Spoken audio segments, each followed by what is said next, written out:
ரிஷபராசி நேயர்களே, உங்களை எப்படி சொல்லணும் அப்படின்னு சொன்னால், கிருத்திகை நட்சத்திரம் ரிஷபராசி, ரோஹிணி நட்சத்திரம் ரிஷபராசி, மிருகசீரிஷ நட்சத்திரம் ரிஷபராசி. மௌனம், சுமை தாங்கி, நிலைத்தன்மை. நினைச்ச விஷயத்தை படிக்க முடியல, நினச்ச வேலைக்கு போக முடியல, நினச்ச விஷயம் செய்ய முடியல, எல்லா விஷயத்துலையுமே தோல்வின்னே எனக்கு வந்தது.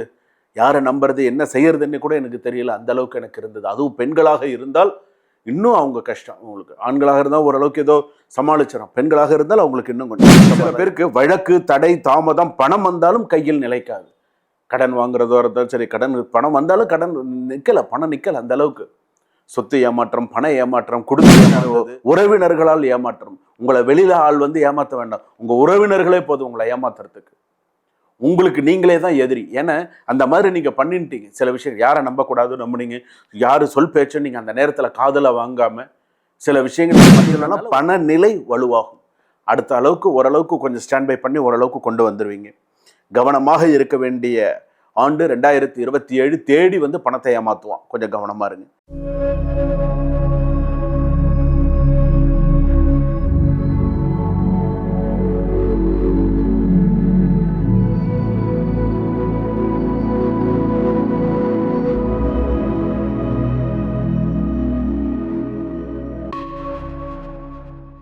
ஜனனி ஜன்ம சௌக்கியானாம் வர்தனி குல சம்பதாம் பதவி பூர்வ புண்ணியானாம் லிக்யதே ஜன்ம பத்திரிகா கஜானனம் பூதகணாதி சேவிதம் கபித்த ஜம்பு பலசார பக்ஷிதம் உமாசுதம் சோக விநாச காரணம் நமாமி விக்னேஸ்வர பாதபங்கஜம் ஆதித்யாயச்ச சோமாய மங்களாய புதாயச்ச குரு சுக்ர சனிபியஸ்ட ராகவே கேதவே நமஹா.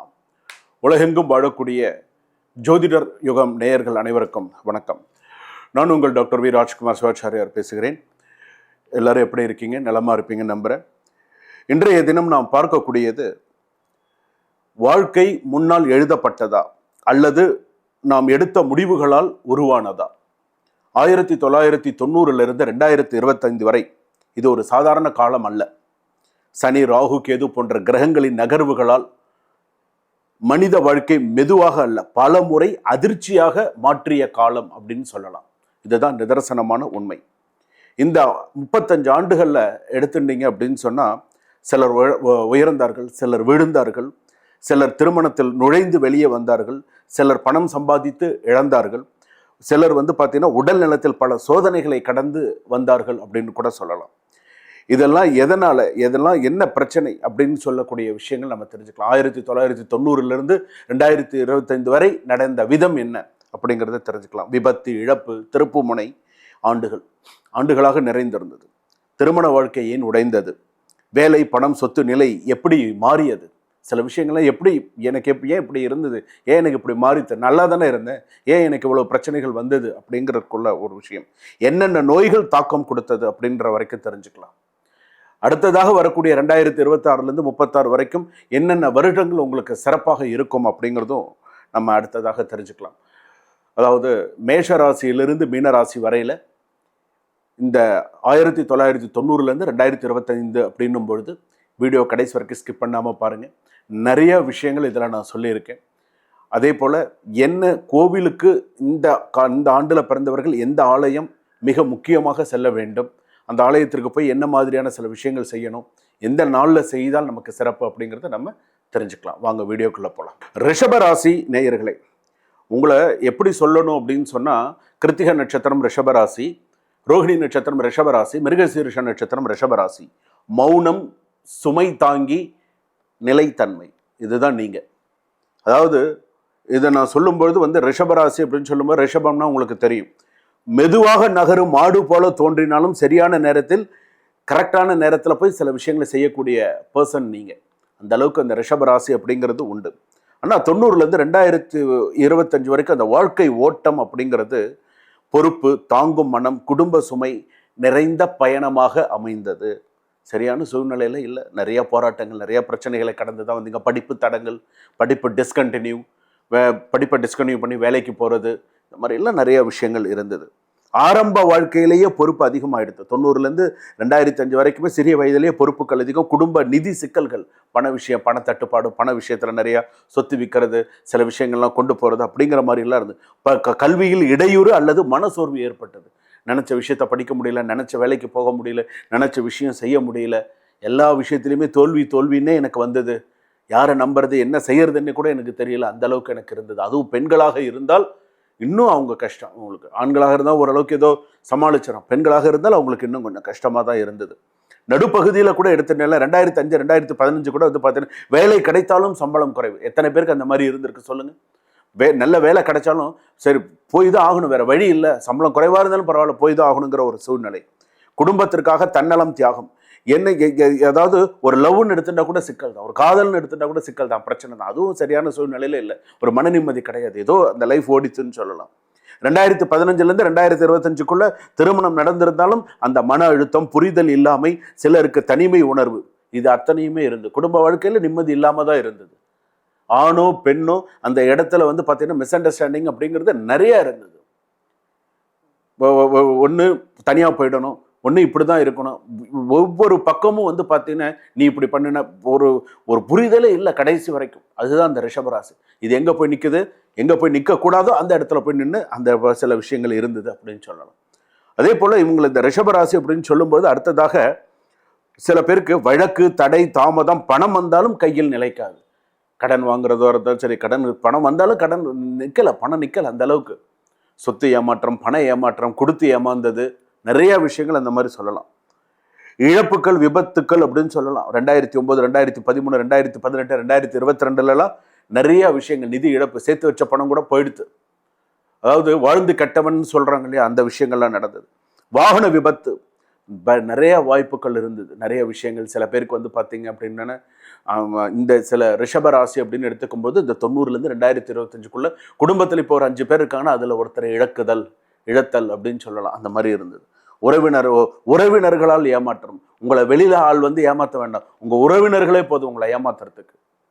உங்களுக்கு நீங்களே தான் எதிரி. ஏன்னா அந்த மாதிரி நீங்க பண்ணிட்டீங்க சில விஷயம். யாரை நம்பக்கூடாது நம்பினீங்க, யாரு சொல் பேச்சு நீங்க அந்த நேரத்தில் காதலை வாங்காம சில விஷயங்கள் நீங்க பண்ணினதுனால உறவினர்கள் நல்லா வச்சு செஞ்சு ஏமாத்திட்டு போயிட்டாங்க.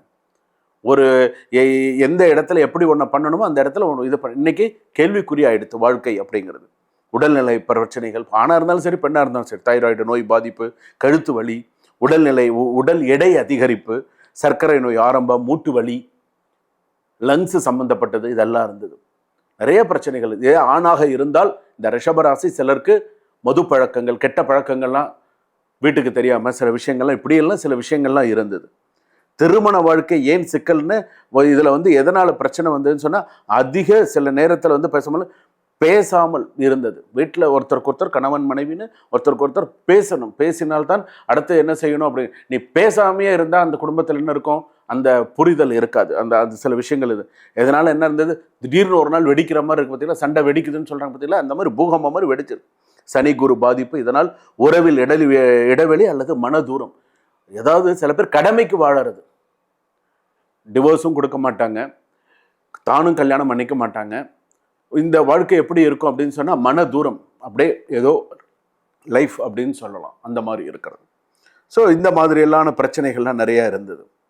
தெய்வ அனுகிரகம் உறுதியானது, நல்ல தெய்வ அனுகிரகம் இருந்தது. முயற்சி தாமதமாக தான் சில விஷயங்கள் பலன் கொடுத்தது. ஆனால் 2026 2036 வரக்கூடிய காலகட்டங்களில் எப்படி இருந்தது, ஏற்றம் தரும் ஆண்டுகளாக இருக்கும். 2028 வேலை உயர்வு, பதவி உயர்வு, வெளிநாட்டுக்கு போகிறது, பிஸ்னஸ்லாம் நல்ல பேர் எடுக்கிறது, நிறைய விஷயங்கள்லாம் நடக்கும். 2033 கண்டிப்பாக சொத்து வாங்குறதோ வீடு கட்டுறதோ ஏதாவது ஒரு பெரிய விஷயத்தில் சாதிக்கக்கூடிய அளவுக்கு இருக்கும். நிறைய லோன் வாங்கி கடன் வாங்கி எல்லாம் சிரமப்படாதீங்க. 2035 பண நிலை வலுவாகும். அடுத்த அளவுக்கு ஓரளவுக்கு கொஞ்சம் ஸ்டாண்ட் பை பண்ணி ஓரளவுக்கு கொண்டு வந்துடுவீங்க. கவனமாக இருக்க வேண்டிய ஆண்டு 2027. தேடி வந்து பணத்தை ஏமாற்றுவான், கொஞ்சம் கவனமாக இருங்க. 2031 உடல் நலத்தில் கவனமாக இருக்கணும். உடல்நிலையில் நிறைய பிரச்சனைகள் வரும், ஹாஸ்பிட்டல் அட்மிட் ஆகக்கூடிய சூழ்நிலைகள் கூட வரலாம். கொஞ்சம் உடல் நலத்தில் கவனமாக இருக்கணும். 2028 பிறகு நிலையான வருமானம் இருக்கும். நிலம், வீடு முதலீடைய நல்ல பலன்கள் தரும். சேமிப்பும் வந்து பார்த்தீங்கன்னா 2030 அதிகரிக்கக்கூடிய சூழ்நிலைகள் எல்லாம் வரும். திருமணம், உறவு ஏற்கனவே சிக்கல் இருந்தால் கூட 2028 அப்புறம் சில பேருக்கு ஒத்துமையாக இருக்கக்கூடிய சூழ்நிலைகள் வந்துடும். 2027 29 கூட நல்ல ஒரு சில பேர் திருமணம் ஆகாதவர்களுக்கு நல்ல ஒரு திருமண யோகம், நிறைய நல்ல விஷயங்கள்லாம் நடக்கும். உள்ளதை உள்ளே வைத்துக் கொள்வது உங்கள் பெரிய பலவீனம். பேச கற்றுக்கொண்டால் வாழ்க்கை சீராகும். நீங்கள் பேசாமையே இருந்தீங்க அப்படின்னு சொன்னால் கடைசி வரைக்கும் நீங்கள் பேசாமையே தான் இருக்கணும். எந்த இடத்துல பேசணும், எந்த இடத்துல பேசக்கூடாது, என்ன செய்யணும் அப்படிங்கிறத நீங்கள் கரெக்டாக பண்ணினீங்கன்னா தான் சரியாக இருக்க முடியும். ரிஷபம் தோல்வி அடைவது பணமின்மையால் அல்ல, தாமதமான முடிவுகளால். நீங்கள் எடுக்கக்கூடிய டெசிஷன் லேட் டெசிஷன், எல்லாத்துலேயுமே லேட் டெசிஷன் தான். ஸோ இந்த மாதிரிலாம் இருந்தீங்கன்னா சரியாக வராது. அதனால் என்ன செய்யணும், எப்படி பண்ணணும் அப்படிங்கிறதுல கொஞ்சம் கரெக்டாக இருங்க. நான் பெருவேலூர் அப்படின்னு ஒரு ஊர் இருக்குது, பெருவேலூர் அப்படின்னு, அந்த ஊருக்கு போயிட்டு வாங்க. அந்த ஊரில் நான் சொல்லக்கூடியது எல்லாமே சிவஸ்தலம் தான். இந்த பெருவேலூர் அப்படின்னு நீங்கள் இதில் மேப்பில் போட்டிங்கன்னா ஒரு பெருவேலூர், அந்த ஸ்தலத்தில் போய் அந்த ஸ்தல விருட்சத்துக்கு, அங்கே இருக்கக்கூடிய ஸ்தல விருட்சத்துக்கு ஜல அபிஷேகம் பண்ணி, அங்கே சிவனுக்கு சுவாமிக்கெல்லாம் விளக்கேற்றி, அங்கே இருக்கக்கூடிய சிவாச்சாரியர் உங்களுக்கு வழிகாட்டுவாங்க எப்படி செய்யணும், என்ன பண்ணணும். பெருவேலூர் அப்படிங்கிற ஊருக்கு போயிட்டு வாங்க. வாழ்க்கையில் நிறைய மாற்றங்களும் நல்ல விஷயங்களும் உங்களுக்கு, பாசிட்டிவான நிறைய விஷயங்களும் உங்களுக்கு நடக்கும். நடந்து முடிஞ்சிருச்சு, இனிமேல் நடக்க போகிறது உங்களுக்கு இனிமையாகவும் சிறப்பாகவும் இருக்க வேண்டும். இன்பமே சூழ்க, எல்லோரும் வாழ்க. 1990 2025 வரை நடந்த விஷயங்கள்லாம் எப்படி இருக்கும், எப்படியெல்லாம் இருந்தது அப்படிங்கிறத விவரமாகவும் முழுமையாகவும் சில விஷயங்கள்லாம் நம்ம பார்த்தோம். இதெல்லாம் பொது பலன்கள் மட்டுமே. இந்த வருஷத்தில் பிறந்தா இவங்களுக்கு என்னென்ன விஷயங்கள்லாம் கடந்து ஃபேஸ் பண்ணி வந்திருக்காங்க, இந்தந்த விஷயங்கள்லாம் இப்படியெல்லாம் வந்திருக்காங்க அப்படிங்கிறத கணித்து இந்த ஜாதகத்தை சொல்லியிருக்கேன். உங்களுடைய சுய ஜாதகம் அப்படின்னு ஒன்று இருக்குது. நீங்கள் பிறந்த தேதி, பிறந்த லக்னம், பிறந்த ராசி, இதை வைத்து உங்களுடைய ராசி நவாம்சத்தை வைத்து உங்களுடைய சுய ஜாதகம் எப்படி இருக்குது, இதற்கப்புறம் வரக்கூடிய காலகட்டங்கள் எப்படி இருக்கும், அதாவது இந்த முக்கியமாக இந்த ஃபியூச்சர் ப்ரெடிக்ட் பண்ணுறது அப்படிங்கிறது மிக முக்கியமானது. அந்த விதத்தில் நீங்கள் உங்களுடைய சுய ஜாதகத்தை அனுப்பி கொடுத்து டிஸ்கிரிப்ஷனில் நம்பர் இருக்கும், அப்பாயின்மெண்ட் ஃபிக்ஸ் பண்ணிட்டு நீங்கள் உங்களுடைய சுய ஜாதகத்தை ஒரு முறை விவரமாக தெரிந்து கொள்ளலாம். சுபம்.